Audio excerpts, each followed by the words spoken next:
Tayo kay Ria guys, nakikipag-chismisan tayo. Si Mr. J. Oh.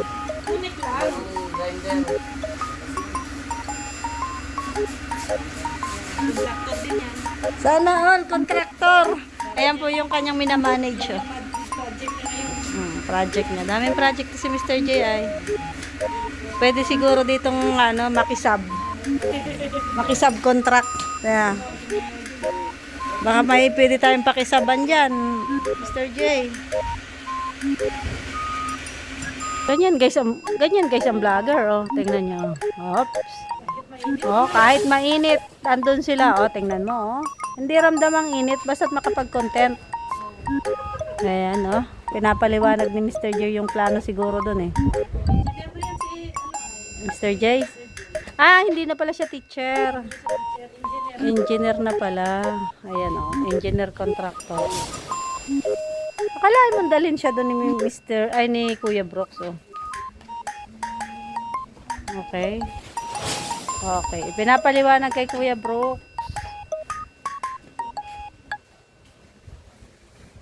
ang plano sa kalupaan ni Mr. J. Ang lawak, guys, oh. Ayan, pinapabakura ni Mr. J.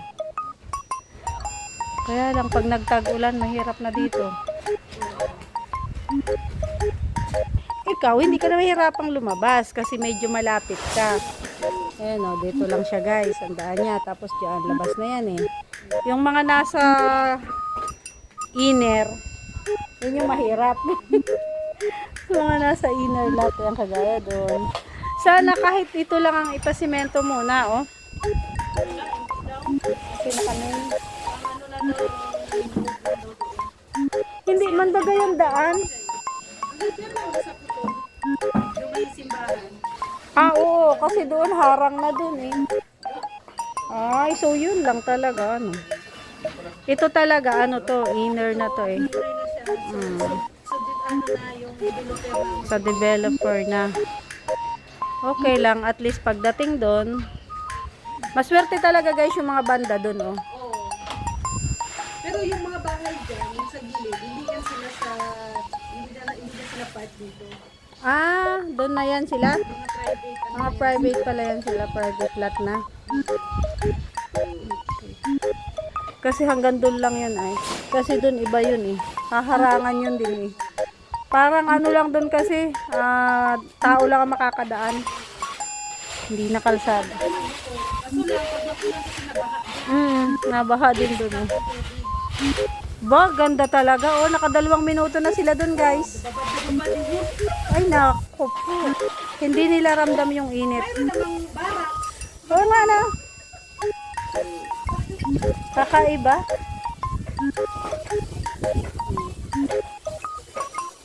Bakit hindi sila sumilong? Nakakapagtaka din. Ganda ng trip. Tingnan nyo, guys, oh. Super init, ha? 2:30 pa lang guys. 2:30 pa lang, nandyan pa sila, oh. Orasan natin kung ilang minuto sila tatagal sa initan.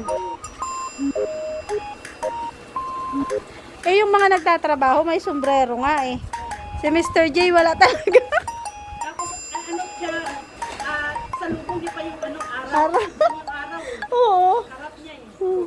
Mabuti si Kuya Brooks may sombrero. Kaya nakatalikod sa Oo, nakatalikod siya sa araw. Si Mr. J, wala talaga sombrero. Nakaharap pa sa araw. Oops. Sige, mga 13 minutes kayo dyan bago matapos yung vlog ni Kuya Brooks.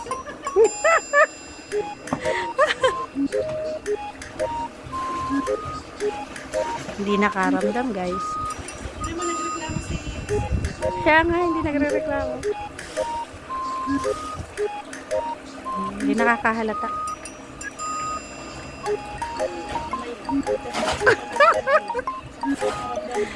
Oo, sa kanya mararamdaman ang init.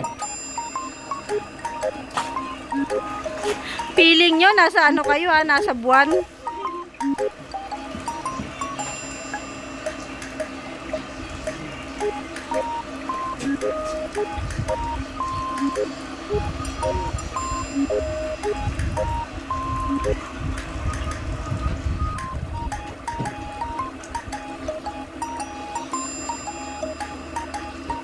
Sige lang, go.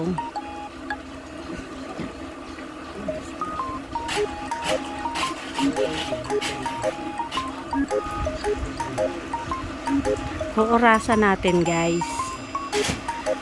Hanggat hindi natatapos ang vlog ni Kuya Brooks, magbi-behind the scene tayo. Akala niya siya lang yung nagko-content. Ako din. Ang ganda pa ng pagko-content ko dito. Nasa lilim ako. Samantalang sila, oh. Tirig na tirig ang araw.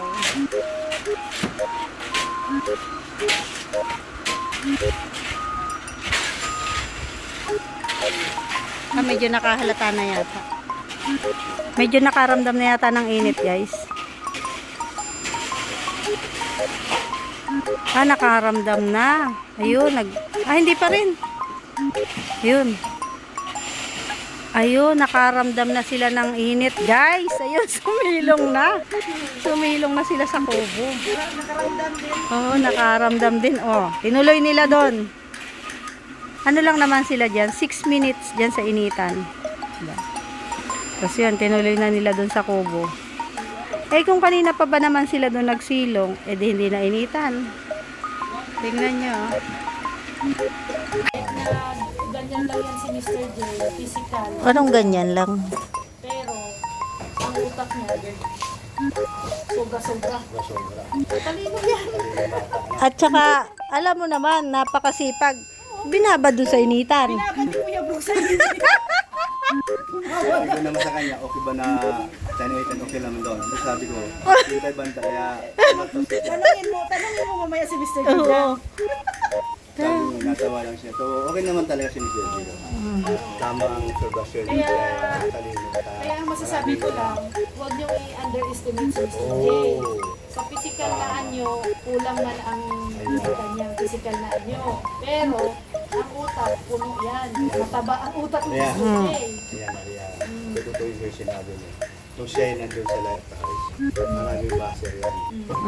Binabas nila si Mr. Gino. Ngayon, ano ngayon masasabi nila yung mga baser? Nakasaksak na! Nakasaksak na! May bahay na maganda. Maganda bang bahay pagagawa. Tapos, andun pa yung sa likod bahay magpapagawa si Mama Bertos. Bertos. Okay na. Pa ditong isang Nandiyan. Nauna ka sa Dito pala. papagawa na tiwala kay Mr. G. O ngayon, itong mga baser ni Mr. G, sa tingin ko mga tahimik sila ngayon. Tayo naman kasi sa social media, paano na yan, partner na natin ang basher. Kasama na sa buhay natin yan. Kasi kung ayaw natin ng basher, huwag tayo mag-social media. Pero ang masasabi ko lang sa mga basher ni Mr. J, pikit na lang. Pikit mata na lang sila. Kasi yan si Mr. J ano tawag nito, ano ng mga sponsor yan, pinagkakatiwalaan ng sponsor. Pinagkakatiwalaan ng mga supporters. Ito, alam ko, supporters lang, viewers lang sa Mr. J. Galing, ano? Kamu naman ha? Viewers Ayan, pa yan. Pigit na lang dyan. Ayan. Yun po, Mahigit na lang. ang taong binababa nyo, tinataas ni Lord yan. Yun po ang kadalasan po nangyayari ngayon dito sa Kalingap ng mga kasama namin vlogger. Si Rhea dati ganun yung ginagawa nyo, binabas nyo, ngayon nagpahay na siya. Pero yan, sugi lang matatakas yan. Kaya ganun po, kagaya ko din dati, binabas nyo ako at tinatakas ko ni Lord. May taong ginagamit si Lord para sa amin. Ayan na po, no? So, yun, mga taong mahirap po, manira, at nahingit po sa kapwa, doon po nilang ibaba, baksak yung tao niya. Kapalitan na po ang mangyayari. Yung po ay tinataas ni Lord. Kaya, thank you sa inyo, Rhea, at Dang. Thank you din, Kuya Brooks. At tayo ay may content. Opinion. Opinion. Yes, opinion. Oh. Si Mr. J ay ating bilang Mabait yan si Mr. J pati. Yan yung tao pati na hindi makasarili, si Mr. J. Oo, kasi pag yung may views, nung 'di ba nung sa kubo niya noon dito, magpapapunta yan. Punta kayo dito, mag-vlog kayo, hindi siya madamot. sa pagkain din ni Madamot. Okay yan. Yan ang gusto ko kay Mr. J. Ngayon, kaya sa nakikita natin sa kanya, maraming nagtiwala na sponsor at yung iba pang tao. Ayan, good luck sa Mr. J. At ayun din na yan, alam ko naman. Tingnan nyo guys, oh. Kainit-init kung nagdadala siya ng payong dyan. At mag-vlog, ay ano siya, magpayong siya habang nagba-vlog. Matyaga din talaga tong bata na to, guys. O, tingnan niyo, oh. Siyempre, binablog niya yun para may update dun sa nagpapagawa. Pero sana magdala ng payong pag nandun na siya sa bandang initan. Ano, guys? Ito na si Mr. J, guys. Oh, tingnan mo. Tanong siya sa'yo. Ako na hindi ko alam. Oh, may utang ka? Oo nga. Pero may tanong muna ako sa'yo. Kumusta naman ang experience ng pagsasunbathing mo doon? Ay, saan dito siya? Wala na. Nangitim na. Nagpapatan ka yata? Ano? Dagat dito. Buti na lang, may coach sa Ria. Ayan o, mag-coke. Nagpapatan kasi siya doon, guys. Oh. Tanungin mo kung umitim na ba. Oh, kaya nga nagpapatan. Okay na yung kulay mo. Okay na yan. Ito na lang maputi. Nagalitan ka sana ni Uda. Oo, sabi ko, paano? Bakit kaya hindi magdala si Mr. J ng payo habang nag-update doon? Tingnan nyo, guys. Oh, Di ba siya masyadong mainit kasi mahangin Ah, na. eh. Pero kahit na ay. Oo. Sabi niya, Ayun, initan. Nasa wala kasi akong mga, ano yung mga pinapahid-pahid. Wala kang sunblock. Ay, sus. Kailangan niya, guys, ng sunblock. Bella, baka naman. Yung glow, babe. Ay, yoglo, babe. Baka naman. Baka naman. Wala tayo. Kailangan mo talaga si yoglo, babe. Oo. Oo.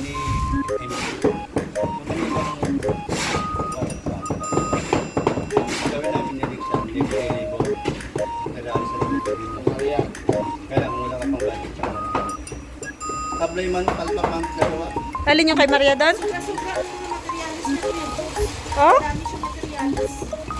Sabi ko, di mo na naginaya si Ria. Nagpapos. Wala ka nang intindihin. Yan. Ginanunan mo. Ano yung patingan? Eh, yun mga... Yung kay Rhea, saglit lang. Tunusok lang, ano? Oo. Saan lang yun, mura pa.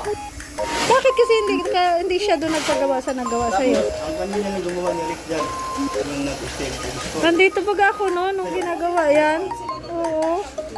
Saglit lang. Yun nga yun. Sa kanya saling yun. Hanap buhay na siya, guys. Oh. Kuya Brox, damihan mo ng tinidor. Ang problema, wala nga akong tinidor dito. Wala tayo nila. Paano yan? Saka na ako mapili pag okay na yun. Nandun sa labas yung kutsara niya. Kuya Brox. Tsara yan doon. O, kutsara na lang. Disposable po kasi ang ginagamit ditong tinidor. Disposable kasi ang ginagamit ditong tinidor kasi mayayaman nga yung tao dito.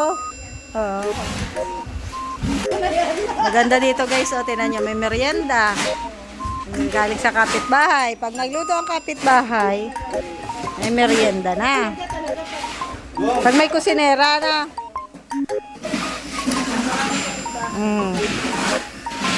Tapos na ako, guys, magmerienda dito. Ito daw kay Maria. Ano sasabihin ko? Kulang. Sabi mo. Ah. Nagreklamo si Kuya Brooks. Yung sa pansit na binigay niya. Bakit? May mabubudol. Parang ano ata, nakaiba yung lasa. Kaya lang, bitin kami dyan sa sobrang sarap. Sige. So, tapos na tayo, guys, dito. Lipat naman tayo sa kabila. Doon naman tayo mag-vlog sa kabilang bahay. Yan ang driver mo ay. Nandun yung driver ko, iniwan ako. Di, pero nandito yung motor niya, oh. Hanap buhay din. Anak buhay din doon. Tara, guys, lipat tayo. Nalalapit lang kasi, guys, ang kapitbahay dito. So, dito naman tayo kay Maria Costanera. Nandyan ang kanyang bahay. Ayan, oh. Ang bahay. Dito yung pinapagawang bahay ng kapitbahay ni Ria. Tapos, yan, bahay ni Maria Costanera. Yan, ito yung tubig ni Maria na sinasabi ni Kuya Brooks na may problema daw. Nandito po si Mara, yung aking kasama. Dito siya. Nagmuni-muni. Saan tayo po kasama? Birthday. Oh. Ay, hindi pa pala niya naiikot lahat. Ano ba ako kay Mr. J at saka kay Lornie? So hindi ka pa nakapunta kay Nelson. Ha? Oh, wala daw lasa yung ano mo. Ano ba yun? Walang lasa. Walang lasa, sabi ni Kuya Brooks. Ubus na. Bigyan mo doon sa kanya. Kanina? Kulang ba? Oo, kulang daw. Kaya nga, pinabalik dito. Saan ko dadalhin? Saan dadalhin yan? Kay Kuya Brooks. Dadalhin ko na lang yan. Uwi ko na lang yan at marami akong alaga. Busog na kami. Niloloko ka lang ni Kuya Brooks para namang di mo kilala si Kuya Brooks. Punta tayo doon. Saan? Oh, sige, sige. May birthday tayo.